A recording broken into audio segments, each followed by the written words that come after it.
perkenalkan dulu, nama saya Zulita Namiyanti dari Universitas PGRI Silapan. Iya.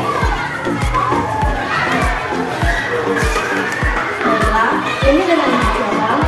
Oke, sebelum menjawab pertanyaan ya, Ibu perkenalkan diri secara singkat aja, jadi biar nggak terlalu banyak pertanyaan.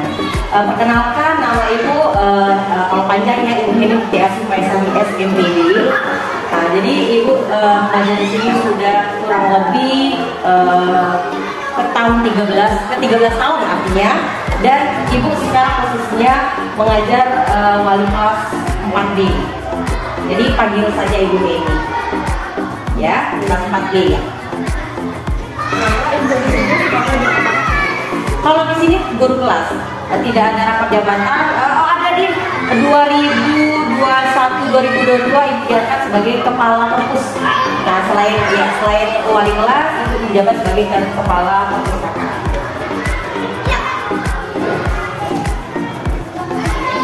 Lanjut, di sini saya sudah menjawab pertanyaannya. Kalau Ibu bisa, itu langsung jawab. Kalau nggak bisa, langsung jawab. Itu masuk ke pertanyaan yang pertama. Apakah sekolah Ibu menerapkan kurikulum 2013 atau kurikulum darurat? Ya, sejak terbitnya kurikulum 2013 sebelum revisi bahkan itu sudah kita SD8 sudah menerapkan K13. Lanjut setelah revisi 2017 hingga saat ini SD8 masih menggunakan kurikulum K13. Pertanyaan selanjutnya, sejak kapan sekolah menerapkan kurikulum 2013 atau kurikulum darurat? K13 ya, sejak yang sudah dijelaskan di awal tadi, sejak pertama terbitnya kurikulum 13 bahkan sebelum revisi masih di 2016 itu kita sudah menggunakan kurikulum K13. Bahkan di beberapa lokasi sekolah selain gugus ya, kita kan termasuk gugus 3, ada beberapa sekolah di gugus kami memang pada saat 2013 belum menggunakan kurikulum itu, kami pertama kali sudah menggunakan. Pertanyaan kedua, apakah harapan sekolah dengan melaksanakan kurikulum 2013? Oke, gini, impact yang kita dapat sebenarnya sebagai guru di kurikulum 13 itu banyak sekali, terutama guru di kurikulum ini dituntut sebagai guru yang berinovatif, harus berinovasi, harus aktif, tapi terlebih dari itu, khusus untuk siswanya, yang pertama diterapkan pada kurikulum ke-13, yang pertama ditekankan penilaian sikap.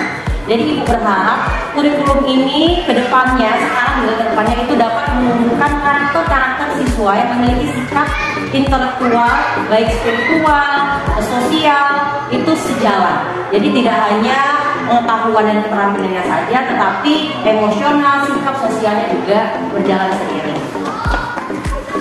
Lanjut ke pertanyaan ketiga, apakah kurikulum 2013 membutuhkan siswa dan pembelajaran apakah kurikulum 2013 atau kurikulum darurat sesuai dengan kebutuhan siswa dan pembelajaran? Baik, kalau untuk pembelajaran pertama ya, kalau masalah kurikulum, setiap kurikulum itu sebenarnya baik. Hanya saja kurikulum 13 ini menekankan pembentukan karakter sikap. Berarti otomatis kurikulum ini sudah sangat disempurnakan dari kurikulum sebelumnya. Nah, secara sistematis dan secara terbuka, otomatis juga kurikulum ini sangat bagus sekali untuk pengembangan pembelajaran terhadap anak ini. Pertanyaan keempat, bagaimanakah kesiapan Ibu dalam mengimplementasikan kurikulum 2013? Oke, kurikulum 13 tidak berjalan kalau gurunya tidak aktif dan inovatif. Tapi keadaan sekolah, media sekolah, semuanya harus mendukung. Baik itu mulai dari teman sejawat, media yang kita pakai untuk kegiatan belajar mengajar. Tetapi balik lagi, pertama sekali Ibu bilang K13 ini menuntut guru inovatif. Walaupun di sekolah kegiatan pembelajarannya ibaratnya kurang atau misalkan tertunda atau misalkan tidak terlalu bagus untuk dikembangkan karena alasan medianya kurang, tidak bagus untuk. Karena apa? Guru seharusnya berpikir aktif bagaimana caranya menggunakan media yang baik, yang mudah dibuat sendiri, yang bisa diimplementasikan ke anak. Bisa juga dengan lingkungan sekolah. Tidak hanya melulu membuat media, tidak menggunakan lingkungan sekitar, mengajak teman sejawat beda kelas, itu termasuk salah satu kolaborasi yang dipakai untuk untuk menciptakan media secara natural. Kalau menurut Ibu. Selanjutnya pertanyaan, bagaimanakah interaksi guru dengan siswa selama kegiatan belajar mengajar langsung? Oke, dibanding KTSP sebelumnya ya, karena kan memang K13 ini menuntut siswa berperan aktif lebih dari guru-guru sebagai fasilitator, motivator, ya, sebagai pemberi semangat, penguatan, ya otomatis jauh berbeda aktifnya ketimbang kurikulum sebelumnya. Menurut Ibu, apakah kurikulum 2013 mampu meningkatkan pelaksanaan kegiatan belajar mengajar? Iya, sudah pasti. Karena setiap tahun itu kan ada range, ada target kurikulum dan target pencapaian kelulusan, pencapaian penilaian mulai dari harian, penilaian pengetahuan PTS, tengah semester sampai 4 itu setiap tahun itu meningkat. Artinya aplikasi penggunaan kurikulum ini sangat bermanfaat dan memberikan hasil yang baik selama kegiatan belajar mengajar baik di dalam kelas maupun di luar kelas. Dan hasilnya anak-anak juga memperoleh nilai yang jauh lebih baik. Selanjutnya, apakah ada kendala yang dirasakan Ibu dalam pelaksanaan kurikulum 2013? Berbicara masalah kendala, Jul, semua kurikulum itu pasti ada kendala, gitu ya. Tapi balik lagi bagaimana seorang guru meminimalisir kendala itu menjadi sebuah tantangan, gitu. Bagaimana sih kalau kita mau melihat kendala di setiap sekolah modern pun, sekolah internasional pun, sekolah apapun itu pasti ada kendala. Baik dari siswanya, baik dari guru-guru sejawatnya, baik dari kekurangan media atau alat yang digunakan untuk belajar. Tapi itulah tantangan seorang guru. Dan itulah dituntut guru yang inovatif. Bagaimana cara membuat anak berkreasi tanpa harus menunggu gurunya yang bergerak, gitu. Nah, itu tantangan seorang guru sebenarnya. Dan kendala itu pasti ada. Dan selalu ada pastinya, ya. Pertanyaan selanjutnya, Ya. apakah sebelum mengajar Ibu mempersiapkan program tahunan, semesteran, mingguan, dan harian? Kalau program itu setiap tahun, di awal tahun itu setiap guru wajib membuat program tahunan dan semester. Kalau Ibu secara pribadi, kalau untuk program semester Ibu buat berkala. Jadi kalau ada memang orang yang membuat program semester di semester 1, kemudian buat lagi program semester di semester 2. Tapi kalau Ibu sekaligus, karena partner Ibu kalender pendidikan. Karena kalau Ibu sudah buat kalender pendidikan, itu kan tanggal harinya itu nggak berubah tuh, jadwal Ibu dan lain-lain. Makanya Ibu langsung buat program semester itu 1, 2 di awal tahun ajaran. Apa yang diketahui tentang silabus dan RPP? Silabus dan RPP itu media yang harus kita pegang, acuan yang harus kita pegang untuk kita membuat untuk mengolah kegiatan di dalam kelas. Ya, ibaratnya seperti ini, mudahnya seperti ini. Kalau kita mau menanam padi, otomatis kita harus tahu apa yang harus kita bawa. Kalau kita mau mengajarkan sesuatu ke anak, apa yang harus kita siapkan? Nah, silabus dan RPP itu adalah modal awal yang harus kita pegang sebagai seorang guru. Berarti wajib ya? Wajib. Administrasi yang paling pertama diperiksa oleh kepala sekolah kami itu RPP. RPP itu dibuat dengan menggunakan acuan silabus, ya. Apakah manfaat dari silabus dan RPP yang Anda buat? Gini, RPP yang dibuat kadang pada kenyataannya aplikasi di dalam kelas tidak melulu sama dengan RPP. Tapi acuannya gini, misalkan nih, buat andai-andai lagi ya, misalkan kita mau jalan ke pasar, ya, mau jalan ke pasar, kita sudah ada rutenya lewat Kemiri gitu misalkan ya. Tapi tiba-tiba di lapangan, lewat Kemiri macet, jalan ditutup, termasuk kita lewat Tangrejo. Nah, itu adalah salah satu kendala RPP. Kadang yang kita buat RPP-nya seperti ini A, tapi kita juga sebagai guru harus menyediakan plan B. Karena pada kenyataan di lapangan misalkan kita sudah membuat media seperti ini, ternyata di dalam kelas apa yang dilakukan siswa tidak sama dengan apa yang kita lakukan di RPP. Jadi kita otak-otak sebagai guru, plan B. Tapi RPP ini wajib ada. Sehingga apa? Sehingga yang kita lakukan itu terarah gitu loh. Oh, berarti yang ini tidak tadi ya, kita putar balik, kita cari jalan yang benar. Karena RPP itu salah satu alat acuan kita untuk melaksanakan kegiatan belajar mengajar di kelas. Nah, kalau tidak ada RPP selalu kita mau ke kiri atau ke kanan kan bingung, gitu ya. Jadi RPP itu penting. Kalau guru itu wajib ada RPP. Walaupun pada kenyataannya memang kegiatannya kan memang nggak melulu seperti yang kegiatan belajar yang kita tuliskan di RPP. Bagaimana kesiapan silabus dan RPP sebelum proses pengajaran? Kalau di SD 8 ya khususnya, ini kayaknya sepertinya sih kalau di SD lain itu tergantung kepemimpinan kepala sekolah. Tapi kalau di SD 8 sendiri, itu setiap rapat akhir tahun pembagian tugas guru itu sudah diwajibkan kepala sekolah untuk menyediakan administrasi. Nah, administrasi itu mulai dari kurikulum, KKM tahun ini, banyak ibu temui karena ibu juga sering pelatihan ya Zul. Jadi setiap tahun itu KKM itu udah berubah. Padahal bahkan jangankan setiap tahun, setiap kelas aja antara 4A, 4B itu keputusan belajar minimal siswa itu kan beda-beda.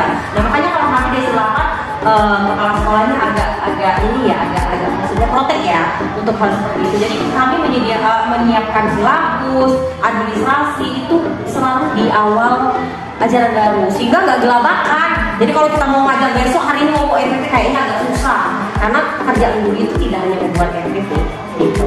Kalau si gurunya hanya membuat RPP ya anak-anaknya tidak diperdulikan lagi. Apakah ibu membuat silabus dan RPP sendiri atau hanya memutus kemudian dikembangkan sendiri dengan kondisi? Iya, pintar pertanyaannya. Sebenarnya silabus itu setiap tahun itu tidak sama. Ini sama dalam artian seperti apa ya? Hanya dikembangkan media pembelajarannya, medianya buku kan? Oke, bukunya itu kita kembangkan. Nah, yang kita kembangkan tuh bisa nggak hanya silabusnya aja? Kita bisa pegang silabus yang lama, tapi kita kembangkan di tujuan indikator pada saat kita membuat RPP gitu loh. Nah, jadi bisa saja ibu mengambil, kadang-kadang ibu mengambil silabus yang sudah ada atau silabus yang sudah ada itu ibu kembangkan lagi sesuai dengan pembelajaran di RPP-nya. Karena yang dikembangkan itu sebenarnya kan tujuan dan indikator. Kalau silabusnya itu sesuai dengan tadi itu sebenarnya sudah paten ya istilahnya. Tapi yang harus kita kembangkan itu RPP-nya. Jadi antara dua, kadang ibu menggunakan silabus yang memang sudah lama dipakai, cuma yang harus sesuai dengan revisi ya, karena ini belum 13 ya sesuai dengan silabus K13 atau juga silabus-silabus tidak menutup kemungkinan itu juga menjadikan silabus-silabus KTSP dulu sebagai perbandingan. Oh yang di sini tidak ada tapi di KTSP dulu ada, itu nggak masalah diambil. Yang penting kan acuan kita membuat RPP kan silabus gitu. Yang penting mau silabus apapun RPP-nya tetap K13. Tapi bedanya apa? Kalau silabus K13 kan sudah sesuai KD-nya. KD sikap utang sudah bisa beda dengan silabus KTSP. Tapi tidak menutup kemungkinan yang tidak ada di K13 bisa kita lihat di KTSP. Karena ibu mengajar dari zaman KTSP, jadi ibu ada silabus KTSP, ada silabus K13. Ya, makanya setiap kurikulum itu pasti ada kelebihan dan kekurangannya juga. Jadi kita walaupun udah K13 sekarang jangan menutup yang lama gitu. Pasti ada kelebihannya juga antara KTSP dan K13. Bagaimanakah ibu memasukkan unsur dari kurikulum 2012 ke dalam silabus dan RPP yang ibu buat? Kalau ya itu tadi balik lagi tergantung kebutuhan. Nah, tergantung kebutuhan mengajar. Kita mau ngajar apa nih ke anak? Ya kita harus sesuaikan. Karena memang seperti ini nih, masalah yang semua hadapi di Indonesia masalah daring. Otomatis kan pembelajarannya tidak sesuai dengan tema. Iya, waktunya terbatas, seharusnya ulangan sudah sampai tema 9, kita masih di tema 7. Otomatis kan kita membuat RPP juga sesuai dengan tidak sesuai dengan program semester yang kita buat di awal. Tapi tidak walaupun tidak sama, tidak di luar dari itu, tidak di luar konteks itu karena memang waktunya saja yang membuat. Tapi kalau untuk isinya itu harus disesuaikan. Gitu aja. Bagaimana cara ibu memadukan unsur dari kurikulum 2012 ke dalam silabus dan SPP yang benar? Kalau memadukan ya, kalau silabus itu istilahnya universal ya. Kalau RPP itu kan bisa dikembangkan sesuai dengan kan sekarang ada standar KKO nih, standar KKO. Ini kita lihat dulu KKM anak ini, misalkan satu aja, misalkan mata bahasa. Anak kelas 4 jujur 2 tahun produk daring, anak kelas 4 itu masih ada 2 orang yang membacanya tidak lancar. Jadi dari yang di RPP-nya itu sesuai dengan KD menelaah. Ya menelaah itu sudah mencerna kan, baru-baru dia mencerna, membaca aja dia belum paham. Kalau membaca belum paham, artinya makna yang dia dapat dari kalimat itu kan bisa gitu. Jadi bagaimana? Nah itulah tadi RPP kadang kita plan A jadi plan B. Kalau silabus di RPP udah satu jalan ya, satu garis merah, itu tidak bisa diganggu juga. Tapi pada saat aplikasinya, nah itulah di sana lah kita membuat kebenaran yang sesungguhnya ke anak langsung. Kita tidak bisa acuan 100% ke silabus dan RPP gitu. Jadi nggak bisa paten ya ke silabus dengan K13 ke EPP itu secara baik dan benar, nggak bisa secara dokumen, tapi secara aktualisasi, secara mengajar, secara kegiatan belajar mengajar itu kita bisa proses, kita bisa rubah, kita bisa bentuk, kita bisa buat sesuka kita sesuai dengan kebutuhan siswa kita gitu. Apakah ibu memahami hambatan dalam pembuatan CAP? Oke. Kalau hambatan pasti ada, tapi itulah gunanya sekolah. Kita sering mengadakan rapat, kemudian ada kegiatan namanya KKG kan. Nah pelatihan guru atau kita interaksi diskusi sesama teman sejawat. Karena kan memang kalau setiap tahun itu kan rolling ya. Ada yang dari kelas rendah ke kelas tinggi, mengajar dari kelas tinggi ke kelas rendah. Tapi alhamdulillah ibu enggak tahu juga sih. Mungkin karena kelas 3 ke kelas 4 itu peralihan. Jadi anak itu super luar biasa. Ibu selama dari pertama kali K13 sampai detik ini cuma ibu yang tidak digonta-ganti kelasnya. Karena memang dari ngajar kelas rendah sampai ke 3 itu kan kelas rendah ya. Dari kelas rendah ke kelas 3 itu peralihan, dari kelas 3 ke kelas 4 itu luar biasa pembentukan karakternya. Jadi ibu di sini terkenal agak bengis kalau kata anak-anak. Tapi ibu sangat amat dekat dengan anak-anak. Nah itu anehnya. Ibu yang itu pengisian tapi anak-anak dekat semua sama ibu. Nah gitu kan. Nah itu kan bagaimana cara ibu ibaratnya berperan aktif di kelas, tidak hanya kapan waktunya marah, kapan waktunya kita ngomong, kapan waktunya kita ngajak anak bercanda, kapan waktunya itu ada waktunya. Dan itu ibu rasa salah satu kendalanya itu yaitu kalau misalnya ada guru yang tadinya di kelas tinggi tiba-tiba dia masuk ke kelas rendah atau sebaliknya, atau juga menemukan murid-murid spesial di kelas. Biasanya kan ada kan di kelas seharusnya dia tidak seharusnya ada di sekolah normal. Itu pasti ada di setiap temuan isi itu pasti ada. Tapi alhamdulillah untuk memecahkan masalah itu kita sering diskusi, kita sering mengadakan rapat, sering mengadakan pertemuan, sering mengadakan tanya jawab antara guru sudah banyak sekali dulu ya. Jadi guru itu harus terbuka tuh sama seperti ini. Zul kesini nyari informasi nih misalkan. Jadi informasi ini kan nanti disebarluaskan. Nah itu kan salah satu tujuan kamu kan untuk mencari tahu bagaimana nanti kalau saat saya terjun ke sekolah kan gitu. Nah ibu juga melakukan penelitian. Ibu juga pada saat waktu S2 itu bukan dengan orang yang lebih pintar kan. Penelitiannya malah justru di SD, melihat cara guru SD lain mengajar.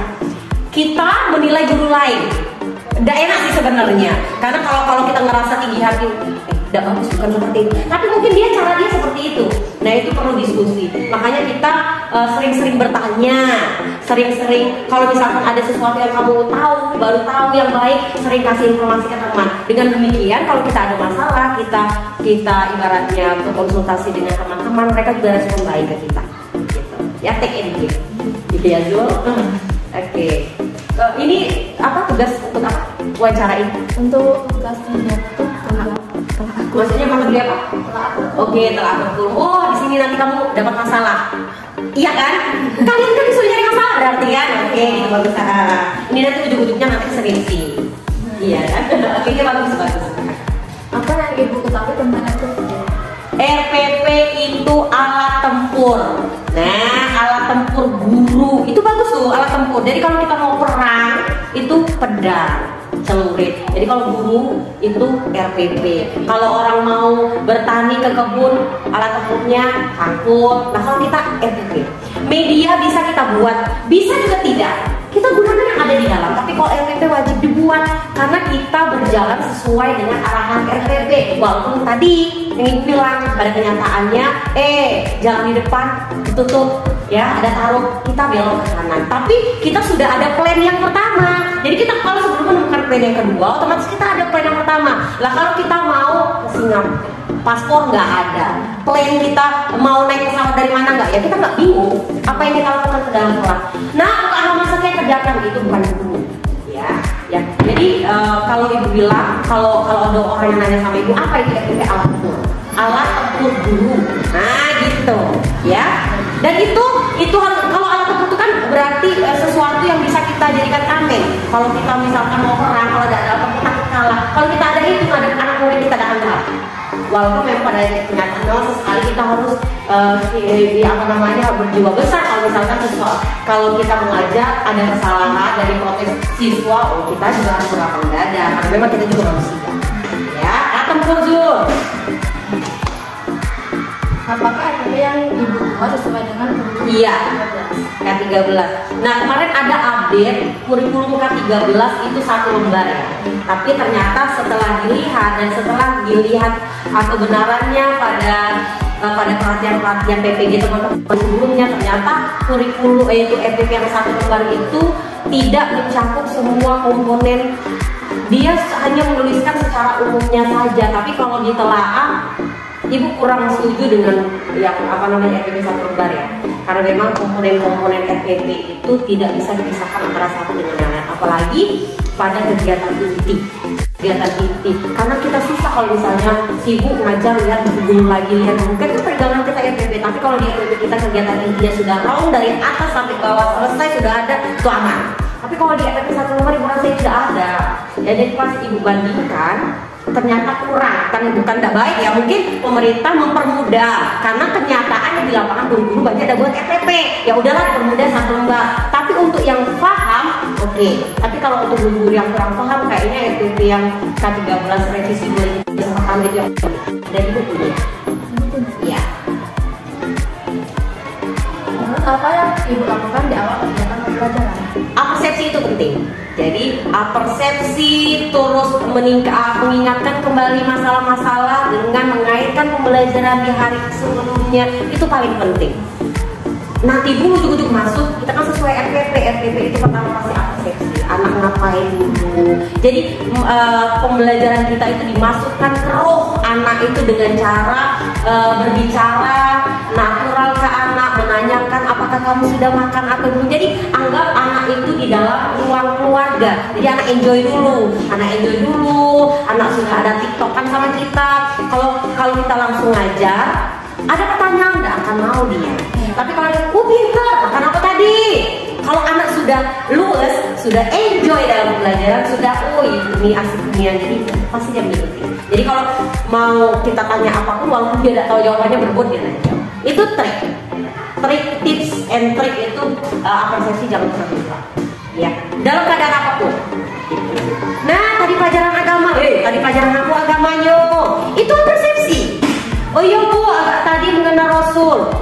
Walaupun pembelajaran agama tidak ada di tema, tidak salahnya kita pada saat persepsi karena tadi pelajaran agama kita kaitkan agama dengan pembelajaran yang mau kita ajar. Itu penting.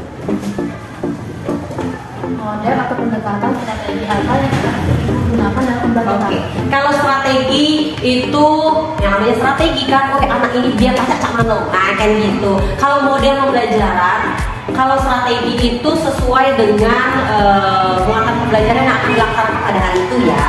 Kalau strateginya matematika misalkan, kalau kegiatan matematika ya cocok dengan bahasa yang berkelompok karena matematika itu pelajaran eksak gitu ya, tidak bisa didiskusikan, angka tidak bisa didiskusikan.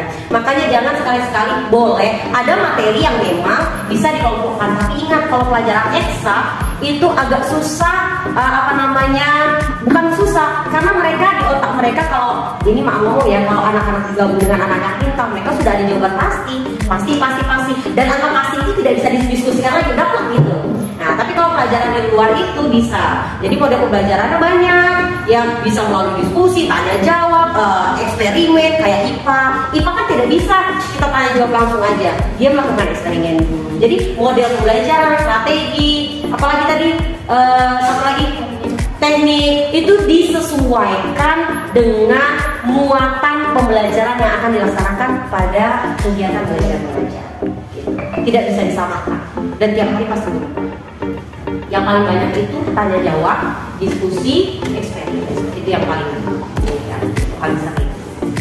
Apa saja buku pegangan yang ibu gunakan dalam pembelajaran? Oke. Kalau buku revisi 2016 dulu kami sudah ada. Tapi walaupun memang belum direvisi itu tetap jadi pegangan ya.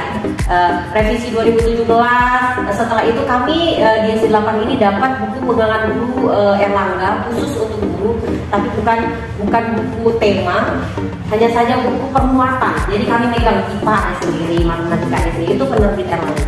Jadi gurunya walaupun ada, karena kalau kita lihat aja kalau kita hanya merujuk ke buku tema kayaknya terlalu kecil, terlalu materinya terlalu sedikit. Jadi kadang guru-guru mentok ya, teks pertanyaan lagi, teks pertanyaan lagi, kan nggak asik kan. Jadi kalau kita sudah megang permapel kayaknya lebih oke. Dan silakan alhamdulillah ada, termasuk muatan lokal. Kami ada buku bidang studinya sendiri. Semua buku lengkap, semua muatan pembelajaran ya, dan matematika ada. Selain matematika kan matematika memang sendiri ya. Media apa saja yang ibu pernah gunakan atau sering digunakan dalam kegiatan pembelajaran? Kalau di kelas ibu, kalau coba tadi ke kelas ibu ya, kelas ibu itu, hai, bukan kunci kelas ibu paling banyak medianya. Ya, karena gini, kalau 1 jam di dalam kelas tanpa media, itu lama banget Zul. Tapi kalau menggunakan media, 15 menit rasanya. Di dalam kelas ibu tuh lengkap ya, mulai dari kit IPA, ada globe dan lain-lain, kit matematika juga sudah ada, papan board yang kosakata juga, papan board TTS ada, papan board kosakata ada, kemudian alat peraga tubuh manusia itu termasuk kit IPA ya, ada, kemudian yang ibu buat sendiri. Pokoknya media yang sering ibu gunakan itu bermacam ragam, tidak hanya gambar, bosan anak gambar. Kalau misalkan pelajaran bahasa Indonesia aja, kan itu ada TTS-nya berupa papan. Jadi anak itu ibu ganti, jadi siapa yang bisa baju, 1 huruf aja, 1. Jadi gantian 1 jam itu nggak kerasa. Tapi kalau anak kita buka tema, baca teks, ya ada pertanyaan siapakah tokoh pemeran antagonis, itu bosan anak. Jadi kita di papan itu ibu tulis mendatang menurut, ayo pemeran antagonis, pemeran yang jahat disebut pemeran apa, dia disuruh nulis. Kalau 1 sudah nulis ke depan, sekelas tahu semua, oh berarti yang antagonis jahat. Gitu. Dia tidak perlu capek-capek nulis banyak, hanya menuliskan soal yang sama dengan jawaban yang sama. Jadi anak kayaknya kalau guru hanya melulu mengajarkan anak menulis soal dan mengerjakan, sampai gurunya konten, iya, anaknya juga sebel disuruh nulis terus. Tapi kalau menggunakan media asik tuh. Dan alhamdulillah di kelas ibu banyak media. Boleh, kit IPA, kit matematika, karena di kelas ibu kan sebelah dengan perpus ya. Jadi kalau di lemari perpus itu kami lengkap. Di SD kami ada kit IPA, kit matematika, kit agama. Itu lengkap. Jadi ada boneka jari, lengkap, insya Allah lengkap. Cuman ya memang mungkin kan karena memang sering dipakai jadi kondisinya udah nggak baru lagi gitu. Karena tapi kalau melihat seperti itu, kalau misalkan ada tinjauan singkat dan lain-lain, justru kalau misalnya baru terus, nggak dipakai nih gitu kan. Alhamdulillah. Aktivitas apa saja yang ibu lakukan dalam kegiatan akhir pembelajaran? Kalau akhir pembelajaran sudah pasti ada penilaian akhir. Penilaian akhir itu tidak hanya melulu yang ibu bilang tadi. Kan kalau K13 ini ada 3, sikap, pengetahuan, keterampilan gitu. Jadi kalau hanya ibaratnya pada saat sesekali ibu ngasih soal di akhir, jawab sering, tidak menutup kemungkinan seperti itu. Tapi pada saat anak praktek ke depan langsung seperti ngisi whiteboard tadi, jadi ibu langsung bisa menilai kriteria. Oh anak ini cekatan, sikapnya bagus. Ada lagi, aku nunjuk duluan, itu kan udah bisa kita nilai sikap. Jadi kalau kegiatan menggunakan media itu kelebihannya itu dulu, kita bisa menilai dalam satu waktu menilai sikap dan keterampilan. Jadi makanya untuk menilai hasil pembelajaran biasanya pasti ada penilaian akhir. Tadi buat mengisi soal, mengisi jawaban secara tanya jawab, memberikan kuis langsung, banyak sekali. Atau ibu sering suruh ibu dari misalkan hari ini muatan pembelajarannya tematik ya. Jadi ibu asik bermain dengan anak, ngobrol pakai media, mereka tidak mengisi soal kali ini. Jadi di akhir buat 1 paragraf 5 kalimat apa yang kamu pelajari hari ini. Jadi mereka nulis hari ini belajar tentang tokoh, hari ini belajar tentang ini. Oh kalau mereka sudah minimal walaupun tidak tahu mereka lupa nih tokoh protagonis misalkan, minimal ada yang diserapnya hari ini. Oh berarti aku hari ini tadi belajar ini. Nah di antara 5 yang dia tulis, ibu lihat itu jadwal pembelajaran yang indikator ibu ada. Kan gitu, itu bisa jadi penilaian ya. Jadi banyak guru yang mentok anak tuh bosan ngerjakan soal ya, bagaimana ya, suruh buat rangkuman hari ini kamu belajar apa, itu bisa dinilai ya.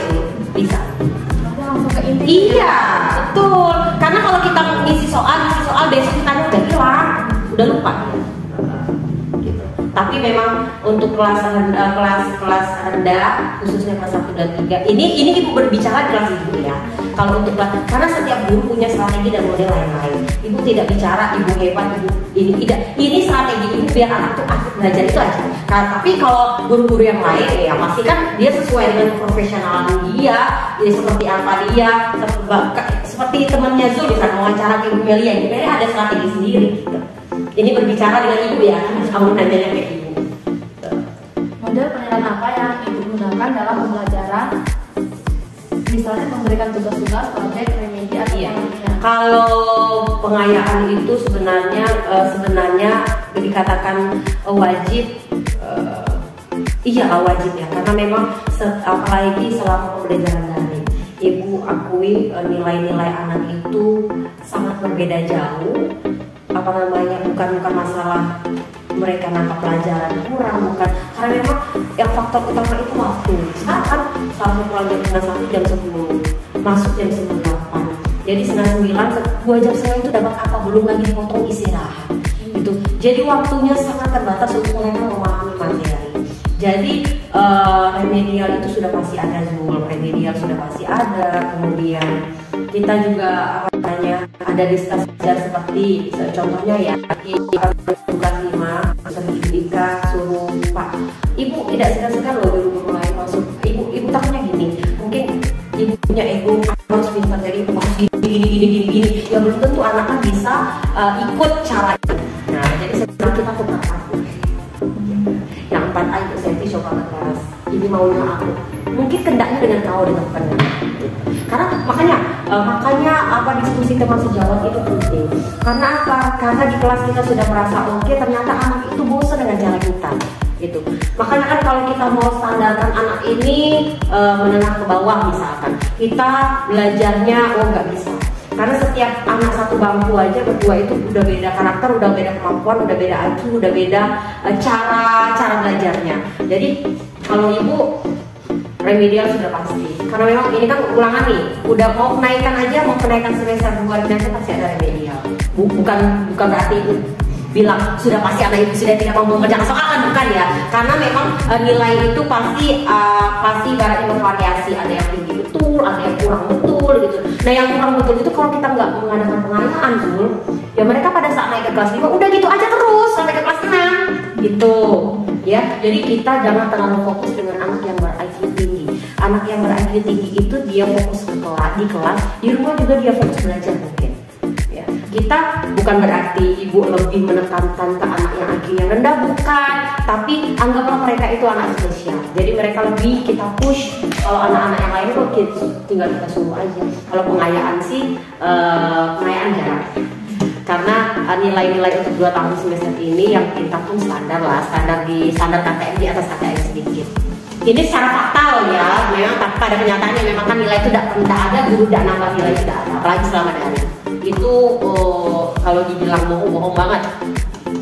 Anak dapat nilai rapor 92 masa daring ini kalau misalkan memang satu paling ada ya 45%-nya gitu, oke. Tapi karena kalau misalkan anak yang rendah nilainya 2, 3 kita naikkan 4 angka jadi 6, 7, nggak fair loh dengan anak yang nilai 9 dan 100. Nah itulah butuh pengayaan dan remedial. Jadi mereka ada kesenjangan, oh berarti nilai aku naik kemarin karena remedial. Oh berarti di remedial kemarin nilai aku bagus loh. Jadi mereka tidak kecil hati. Jadi jangan pernah tidak tertanam nilai kau kecilnya kemarin. Kenapa nilai kau sama dengan aku? Ya aku kan remedial. Jadi kalau misalkan tetangga, kok nilai kau anak kau dapat bacok sama tapi nilainya 75 sedangkan anak aku bacok nilainya 80, beda 5 loh. Iya, kemarin anak remedial. Jadi kebanggaan orang tua dengan anaknya yang kurang, dengan kebanggaan orang tua dengan anaknya yang mampu itu sama gitu. Ya, jadi harus kuat gitu. Apakah ibu menemui hambatan dalam penilaian? Iya. Kalau penilaian itu terutama kalau misalkan beberapa anak yang tidak mengikuti pada saat ibu mau menilai harian, anak itu tidak masuk, otomatis besoknya lagi ibu harus ngasih nilainya sendiri. Kan itu kendala itu namanya. pada saat waktu full anak masuk semua, memang materinya belum selesai, jadi ibu belum bisa ngasih penilaian gitu pada saat penilaian. Nah itu salah satu kendalanya, anak yang tidak hadir, kemudian anak yang tidak mengerjakan tugas yang diberikan, misalkan PR, tugas keterampilan dan lain-lain, tugas di luar sekolah, sehingga ibu menunggu mereka lagi, gitu, ngasih waktu ke mereka. Itu salah satu kendala, pasti ada, dan itu selalu ada. Solusinya bagaimana? Kalau solusinya itu tadi, makanya kalau misalnya kita lihat nih, penilaian kan setiap hari kan ada, ya. Jadi penilaian itu ada penilaian harian, penilaian tengah semester, penilaian akhir semester. Kita lihat aja, tidak mungkin dong gara-gara penilaian tengah semester dia ada akhir sekali kita langsung kasih nilai plus. Nah hari-harinya dia masuk gitu. Ya udah kita kasih kesempatan besok kamu ujian sendiri. Gitu. Cari waktu luang lain, kalau bisa ada waktu untuk mereka melakukan kegiatan sesuai yang dapat kita nilai, sehingga nilainya tidak jatuh atau tidak ya intinya kasih kesempatan lah. Selagi masih ada waktu ya. Orang zaman dulu aja kalau ujian rumah sakit aja gurunya ke sekolah bawa soal kan gitu. Selagi memang ada waktunya, itu kita kasih kesempatan ke anak untuk memperbaiki. Itu solusinya. Apakah ibu pernah mengetahui kurikulum paradigma baru? Kalau paradigma baru ini sebenarnya antara ini ya, kalau kita lihat saja, kalau di antara KTSP yang lama, sebelum KTSP dan K13 dan paradigma baru sebenarnya sama. Tujuan pemerintah itu mempermudah sebenarnya ya. Yang tadinya tidak ada KD-nya sudah ada KD-nya. Kalau yang paradigma baru secara keseluruhan ini belum paham, belum tahu karena memang kita belum terjun melaksanakan kegiatan sesuai dengan kurikulum yang yang baru itu kan, karena memang belum, karena itu memang masih bukan acuan, masih dijadikan pilihan. Apakah itu nanti akan dibuat sesuai dengan ketetapan Menteri Pendidikan atau tidak? Melihat beberapa tahun ini K13 ini mendapatkan gejolak yang luar biasa. Anak justru di K13 ini sikap yang diutamakan, tetapi sikap dan moral anak malah justru menurun. Itu kan ada risetnya itu. Jadi fokusnya ke sikap, tapi sikapnya. Makanya dibuat lagi kurikulum yang baru untuk bukan merubah, menambah atau merubah sesuatu yang belum ada, atau menambah sesuatu yang belum ada, atau merubah sesuatu yang dianggap tidak valid yang dilaksanakan sesuai dengan kurikulum 13. Itu yang kita tahu. Cuman kalau untuk tahu secara keseluruhan belum, karena memang kita kan memang belum menggunakan. Apakah ibu pernah mengikuti pelatihan atau seminar kurikulum paradigma baru? Belum ya. Sejauh ini belum ya. Karena memang ibu kemarin itu baru cuti ya. Ibu melahirkan anak ibu sekarang baru masuk sebelum habis cuti kemarin, baru masuk aktif. Ya masih menyelesaikan S2, ibu masih sibuk, jadi banyak sekali pelatihan atau secara kedinasan yang bukan tidak ikut, ibu tinggalkan sementara gitu untuk menyelesaikan kuliah kemarin. Apa harapan ibu dalam kurikulum paradigma baru? Harapannya kurikulum itu bisa membuat anak-anak di Indonesia maju dan berpikir lebih kreatif ya. Kalau anak yang cerdas, anak yang pintar, bukan anak saja, guru-gurunya, anak dan guru-guru lebih kreatif. Karena apa? Di dunia nyatanya nanti setelah keluar dari sekolah, bangku sekolah, yang ditanya, yang diharapkan, yang didapat itu sesuai dengan keaktifan mereka. Kemampuan mereka apa? IQ tinggi, kalau tidak memiliki keaktifan kemampuan itu percuma. Jadi ibu pengennya kalau K13 fokusnya ke sikap, perilaku, karakteristik, moral. Nah itu. Nah ibu berharapnya kalau ada kurikulum baru itu tetap dijaga, hanya saja lebih fokus ke minat bakat siswa. Ya kita fokus aja, anak gak bisa matematika, sama kayak Deddy Kobuser pernah kan bilang, anakku gak suka matematika, dia sukanya tinju, olahraga. Ya udah, aku olahragakan aja terus. Karena kita jangan fokus ke sesuatu yang anak tidak suka, dia tidak akan mampu. Ya kalau dia anak kita hobinya nyanyi, udah masukin ke kembangkan kemampuan dia. Nah itu yang belum ada, gitu. Ya, sesuai dengan bakat dan kemampuan gitu. Tidak hanya moralnya saja yang terbentuk nantinya. Jadi pada saat dia keluar dari bangku sekolah, dia sudah punya modal, ya. Bingung dia cari ijazah mau ditaruh di mana? Ya, dia kemampuan ada, buka usaha sendiri, kan gitu. kepada pertanyaan dari interview saya.